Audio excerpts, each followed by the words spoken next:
Hello बच्चों, कैसे हो आप सभी। आशा करता हूँ आप सभी अच्छे ही होंगे। बच्चों, हम पढ़ रहे हैं कक्षा 10 की विज्ञान, और इस विज्ञान में अध्याय 6 पढ़ रहे हैं, जैव पराक्रम। बच्चों, आपको बता दें, इससे पहले हमने जैव पराक्रम के 3 पार्ट अपलोड कर दिए हैं, पार्ट 1, पार्ट 2, पार्ट 3, और आज ये जैव पराक्रम अध्याय का पार्ट 4 है बच्चों। ठीक है, तो आशा करता हूँ आपसे कि आपने पिछले वीडियो हमारे ज़रूर देखे होंगे। यदि अभी तक नहीं देखा है तो उन्हें ज़रूर देखें, तभी आपका कॉन्सेप्ट क्लियर हो पाएगा। क्योंकि पिछले वीडियो में हमने दांतों के बारे में कुछ पढ़ा था, और उससे आगे जो बच गया था आज इस वीडियो में हम पढ़ेंगे और देखेंगे। ठीक है बच्चों, इससे पहले यदि अभी तक आपने हमारे इस YouTube चैनल सम्मिलित शिक्षा को सब्सक्राइब नहीं किया है तो सबसे पहले सब्सक्राइब करो और साइड में बनी घंटी को भी दबाओ, ताकि आने वाली हर एक वीडियो की नोटिफिकेशन आप तक पहुंच सके। ठीक है बच्चों, तो आइए ज़्यादा समय ना लेते हुए सीधे अपने टॉपिक पे आते हैं। और आज का हमारा टॉपिक है दांत, जो कि पिछले वीडियो में भी हमने पढ़ा था। जो बचा खुचा पार्ट है उसको यहाँ पे डिस्कस करेंगे। बच्चों, अगर दंत सूत्र को देखा जाए तो बच्चों, ये जो आई है ये होता है इंसीजर, और दूसरा है कैनाइन। आई मतलब इंसीजर, सी मतलब कैनाइन, एम मतलब मोलर, पी मतलब प्री मोलर। बच्चों, ये जो दांत होते हैं ये हमारे निचले वाले जबड़े को ले लें या ऊपर वाले जबड़े को ले लें, तो इसका जो आधा पार्ट है दाहिनी तरफ का, उन्हीं को ये यहाँ पे लिखा गया है। यानी बच्चों, ये जो 4 प्रकार हैं दांतों के, ठीक है, 4 इधर दाहिनी तरफ और 4 इधर बाईं तरफ, 8 हो गए बच्चों। और इसी तरह से 8 ऊपर हो गए।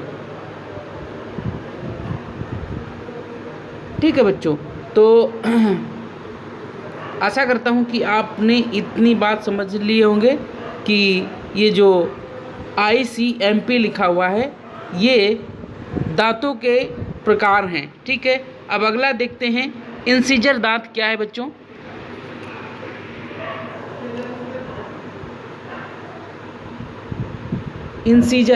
इंसीजर का मतलब होता है, हिंदी में इसको कृंतक बोलते हैं। वैसे इंसीजर का मतलब आप समझिए कैंची। कैंची का कार्य क्या होता है बच्चों? काटना, फाड़ना, चीरना। वही कार्य इंसीजर का होता है। ये जो कृंतक होते हैं इनको इंसीजर इंग्लिश में कहते हैं, और इनका कार्य सिर्फ भोजन को काटने का होता है। अगला है बच्चों कैनाइन। कैनाइन को हिंदी में रदनक कहते हैं। ये भोजन को चीरने और फाड़ने के लिए उपयोग किए जाते हैं। अगला है बच्चों प्री मोलर। इसको अग्र चर्वणक बोलते हैं, जो भोजन को पीसने के लिए कार्य करता है। और सबसे लास्ट में बच्चों है मोलर। मोलर को कहते हैं चर्वणक, जो भोजन को पीसने के लिए काम आता है। ये है बच्चों कुछ दंत सूत्र। ये देखिए, हमने इसको अपने हाथों से लिखा है बच्चों। ये देखिए, मनुष्य के दंत सूत्र की बात की जाए बच्चों, तो ये नीचे जबड़े को और ऊपर जबड़े को लेकर बनाया गया है। तो देखिए बच्चों, इंसीजर 2 होते हैं, कैनाइन 1 होता है, और प्री मोलर 2 होते हैं, और मोलर 3 होते हैं। तो बच्चों देखो, 3, 2 5, 1 6, 2 7, 7 इधर हो गए, और इधर देखिए 7 ये, और 7 2 9, 9 2 11, और ये बच्चों 3। ठीक है, तो ये बच्चों अभी इनकम्प्लीट दंत सूत्र है, यहाँ पे कंप्लीट नहीं हुए हैं। अभी अगला आप जब देखेंगे, इसको हम बता ही चुके हैं, ऊपरी जबड़े के ये दांत हैं आधे। ठीक है, आधे। और ये देखिए बच्चों, अगर दंत सूत्र की बात की जाए तो हमने बताया आपको 2 होते हैं इंसीजर और 1 होता है कैनाइन दांत और 2 होते हैं प्रीमोलर और 3 होते हैं तुम्हारे मोलर। ठीक है बच्चों, तो इनको जब जोड़ेंगे आप तो आपके बनेंगे,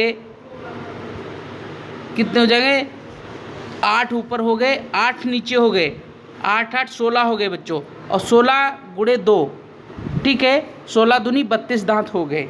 ठीक है, ये जो 8 है नीचे जबड़े के और 8 ऊपर जबड़े के, ठीक है, और इनको गुणा कर दीजिए 32 हो जाएंगे। अगला देखते हैं बच्चों क्या है नेक्स्ट।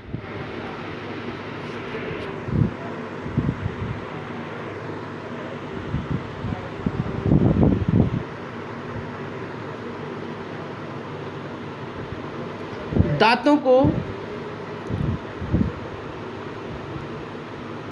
एक मिनट बच्चों, दांतों को प्रकट करने के लिए दंत सूत्र बनाया गया है। मनुष्य का दंत सूत्र इस प्रकार है।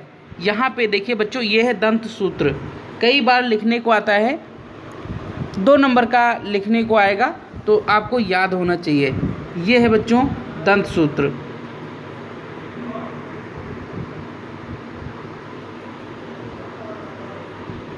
ये बच्चों दंत सूत्र है मनुष्य का, और ये नीचे वाला है बच्चों का दंत सूत्र।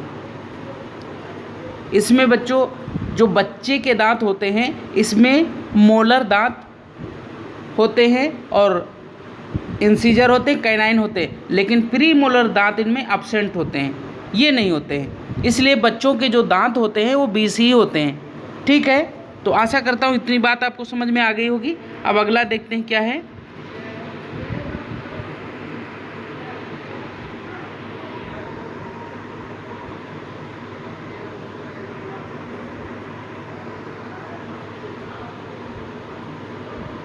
मनुष्य में आखिरी मोलर दांत 25 वर्ष के आसपास उगता है।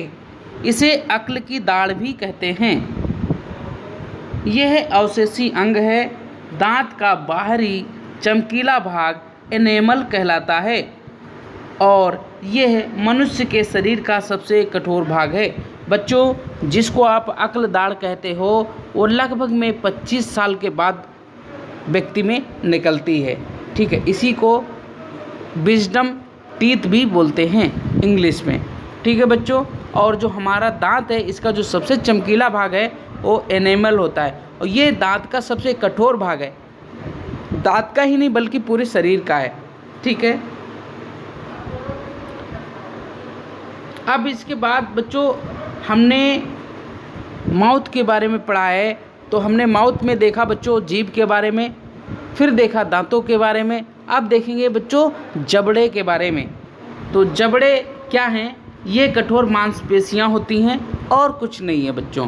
ठीक है, अब इसके बाद हमने पढ़ लिया माउथ में जीभ के बारे में, दांतों के बारे में, जबड़े के बारे में। अब हम पढ़ेंगे ग्रास नली के बारे में, जिसको इंग्लिश में इसोफेगस कहते हैं।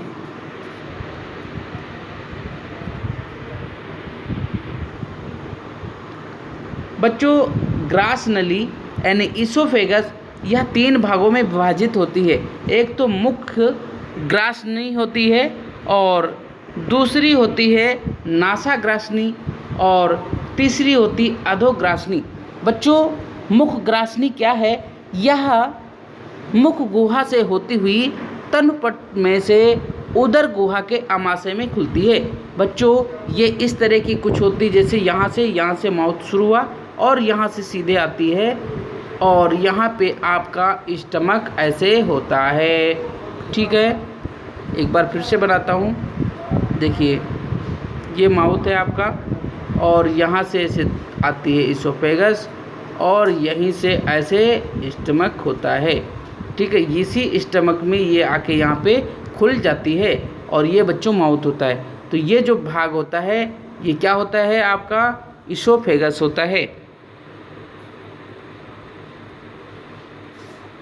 आप देखते हैं बच्चों, एक बार फिर से रिवीजन करते हैं। मुख ग्रास नली यह है मुख गुहा से होती हुई तनपट में से उदर गुहा के अमाशय में खुलती है। यह सक्रिय पेशी नली है जो 25 सेंटीमीटर लंबी नलिका होती है। बच्चों, जो ईसोफेगस होती है, हमारी ग्रासनी होती है, उसकी लंबाई 25 सेंटीमीटर होती है। बहुत ही इम्पोर्टेंट है, इसे याद रखना है आपको। 25 सेंटीमीटर लंबी होती है। अगली बच्चों, श्लेष्मा ग्रंथि भोजन को लसलसा बनाती है, जो भोजन को क्रमानुकंचन गति प्रदान करती है। बच्चों, ये हमारा भोजन एक बार अगर ईसोफेगस में चला जाता है तो सीधे स्टमक में ही जाता है, वापस नहीं होता है। ठीक है, अगला देखते हैं अधोग्रासनली। ग्रासनली के शीर्ष पर ऊतकों का एक पल्ला होता है जिसे घाटी या ढक्कन या एपिग्लांटिस कहते हैं। आशा करता हूँ बच्चों इतनी बात समझ में आ गई होगी आपको। अब देखते हैं, अब बच्चों हमने ईसोफेगस के बारे में भी पढ़ लिया। अब हम पढ़ेंगे आमाशय के बारे में। आमाशय को इंग्लिश में स्टमक कहते हैं, जिसको आप लोग पेट बोलते हो, वो पेट नहीं, वो हमारा आमाशय है।